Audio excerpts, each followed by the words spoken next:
In 2001, my dad got a new teaching position at Clarion University and needed a car for transportation. Since he would be commuting every day, my mom wanted to get a new car with high safety ratings. Her research pointed towards Oldsmobile Aurora. After my mom found the car in which my dad would drive every day, he began to get excited about his new vehicle to be. Dad always said he was going to drive the car until it reached 200,000 miles because he had never had a car that lasted that long. Once my dad got the new car, he drove it every day to work and also drove it for the trips he would take with me.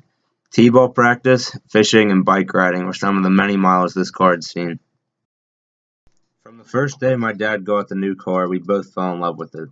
Dad's love of the car provoked my interest in the vehicle and created a new bond between father and son. Countless hours were spent in the driver's seat of the car trying to emulate Dad.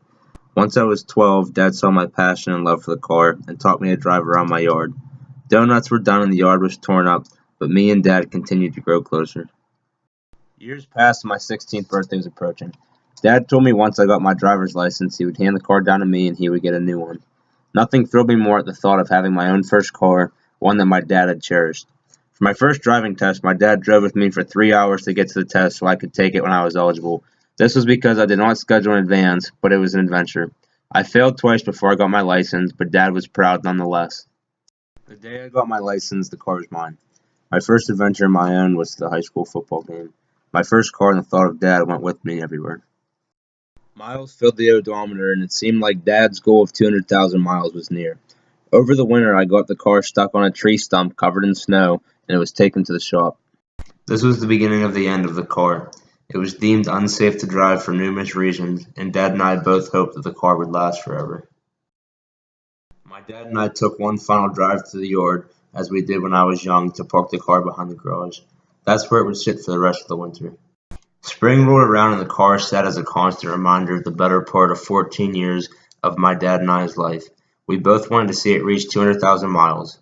It came time to decide what to do with the car. I wanted to race it in the demolition derby for one last hurrah. Dad made a deal with me that if I advertised the car on Craigslist for a week and nobody bought it, I could race it in the demo. After 3 days of being on Craigslist, someone came to look at the car and said he would let me know by the end of the next day if he wanted to buy it. My heart sank and Dad's also did slightly. I could tell he did not want to get rid of the car. The next day came and no response. We waited the rest of the week and there was no other offers. I began to get the car ready to be raced in the world's largest demolition derby, something that was fit for my first car.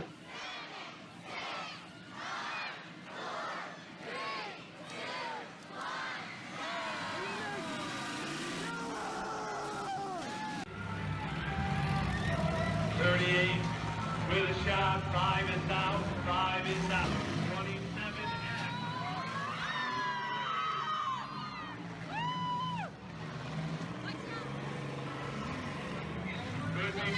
During the first heat of the race, I pulled into the dirt arena where my car would have its final run. I knew it never made it to 200,000 miles, but I was going to make sure the car wasn't forgotten. My dad was standing in the pit area watching up close, and I could tell he had never been so proud. Early in the race, my ignition fuse was knocked out and my car was shut off. After that heat, my car was towed back into the pits where the problem was solved. I could now race in the re-entry heat. Pulling in one more time, I watched my dad as the race started. 19 cars were in the arena, and I struck 2, which disabled them. About 10 minutes into the race, there was only 4 cars left when a fire broke out. I had to stop, and once the fire was extinguished, I kept going. My engine soon overheated, and I ended up taking 4th place, and I was about a minute away from winning. As I sat waiting for the race to end, I watched my dad smile in amazement that the car had made it that far. We were both proud and loved that car. Even though it didn't reach 200,000 miles, it took me and Dad on countless adventures. This final trip for the car, the final miles it drove in front of a crowd of 5,000 people, was a fit way to send it to the junkyard. The car in which my dad and I had longed to reach 200,000 miles was now a pile of scrap. We were anything but disappointed.